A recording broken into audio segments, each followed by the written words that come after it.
আসসালামু আলাইকুম। Welcome back to my channel. তো বন্ধুরা, আপনার সকলে কী অবস্থা? আশা করি আল্লাহ তাআলার রহমতে সকলে ভালো আছেন। আমি আলহামদুলিল্লাহ ভালো আছি। তো যাই হোক, গত কিছু দিন আগে একটা ভিডিওতে আমি আপনাদেরকে দেখাইছিলাম যে মূলত আমাদের নেতাই নদী বা আমাদের এলাকার যে নদীটা, এটাই হচ্ছে মূলত আর কি সেই নদীটা। তো আজকে কিন্তু বর্তমানে কিন্তু সেই নদীর পানি একদমই কম, একদম অল্প পানি। এই যে মানে আমার পিছনে দেখতে পাচ্ছেন, মানে একদম পানি একবার অল্প। যা একটু যদি দেখাই যে মানে ওই দিক দিয়ে আর কি চর, মানে চরের দিকে যে মাত্র একটু পানি আর কি, মানে অল্প, একদম অল্প পানি। তো আসলে মূলত এখন কিন্তু পানি কম।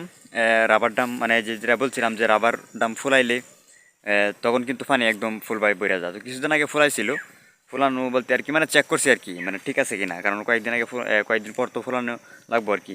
এই জন্য আর কি চেক করছি যে মূলত রাবার ডাম ঠিক আছে কিনা। তো ফুলানোর পরে কিন্তু আপনার পানি বেড়ে গেছিলো, প্রায় অনেকটা হয়ে গেছিলো পানি। এখন আবার একদম কমাই ফেলছে আর কি, মানে পানি কমে গেছে। তো যাই হোক, সমস্যা নেই। আমাদের যে নদীটা মূলত আমাদের বাড়ির একদম পাশেই, 1-2 মিনিট লাগে আর কি আসতে আমাদের বাড়ি থেকে। তো এতটুকু দূরে আর কি। তো আসলে মূলত এই নদীটা কিন্তু আপনার নেতাই নদী, তার নাম হচ্ছে আপনার নেতাই নদী। তো আমরা মাঝে মাঝে আসি, মাছ টাছ মারতে আসি, প্রায় সময় মাছ মারি নদীতে। কিন্তু ইদানিং মানে যে কোনো সমস্যার কারণে বা ব্যস্ততার জন্য আসতে পারি নাই, এই জন্য আর কি মানে মাছ মারা হয় নাই। তো এমনি মাছ পাওয়া যা, মানে মোটামুটি আর কি, এত বেশি না। ধরতে পারেন আপনি যদি 2-3 ঘন্টা নদীতে থাকেন তাহলে মানে এক সুন্দর মাছ পাওয়া যায় আর কি। কারণ হচ্ছে আগে মাছ পাওয়া যেত বেশি, মানে বেশি মাছ পাওয়া যেত এই নদীতে। কিন্তু এখন মাছ মানে একদমই কমে গেছে। তার কারণ হচ্ছে আপনার যে রাবার ড্যাম, তো রাবার ড্যাম যে জায়গাটার মধ্যে করছে, এই জায়গাটা কিন্তু অনেক উঁচা কইরা তারপর আর কি মানে এই রাবার ড্যামটা বয়েছে আর কি, এই সিস্টেমে। তো সেজন্য আপনার মানে মাছ মানে পিছন দিক দিয়ে মাছ উজাইতে পারে না আর কি, মানে আমাদের দিকে আসতে পারে না। এই জন্য আর কি আগের তুলনায় মাছ অনেকটা কম, মানে একদম মাছ কমে গেছে আর কি আগের তুলনায়। তো তারপরেও সমস্যা নাই, আপনি যদি মানে আর কি 2-3 ঘন্টা নদীতে করেন, যদি মাছ মারেন বা যদি 2-3 ঘন্টা থাকেন নদীতে, তাহলে আর কি এক সুন্দর মাছ মানে আর কি মারা যায় বা পাওয়া যায় আর কি। তো সত্যি কিছুর পরে কিন্তু নদীর মাছের তুলনায় কিন্তু একদম অন্যরকম। কারণ নদীর মাছের সাথে কোনো তুলনা হয় না।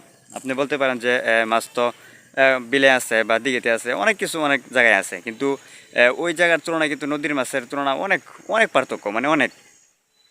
এক কথায় আপনার নদীর মাছ যে এত একটা মানে স্বাদ বা টেস্ট, মানে একটা মজা, মানে এটা সত্যি বলতে আর কি এটা বোঝানোর মতো কোনো ভাষা নেই।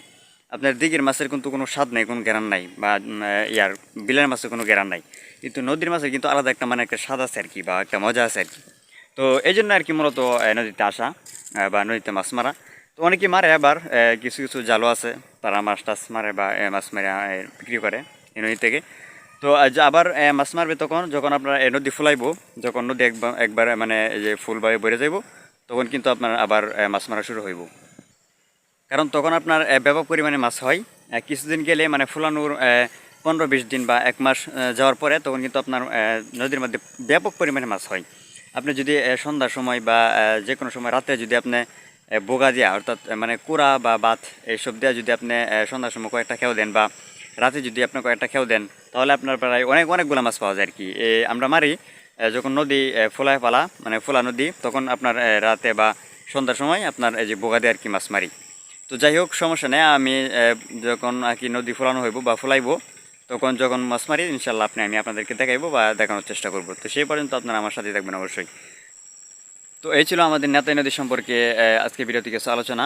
তো যদি ভিডিওটি ভালো লাগে অবশ্যই এটা লাইক করবেন, এবং পরবর্তী সময় আমার চ্যানেলে সব ভিডিও পেতে অবশ্যই কিন্তু চ্যানেলটি সাবস্ক্রাইব করে পেজটিকে ফলো করে দেবেন। তো ধন্যবাদ সবাইকে। আসসালামু আলাইকুম রহমতুল্লাহ।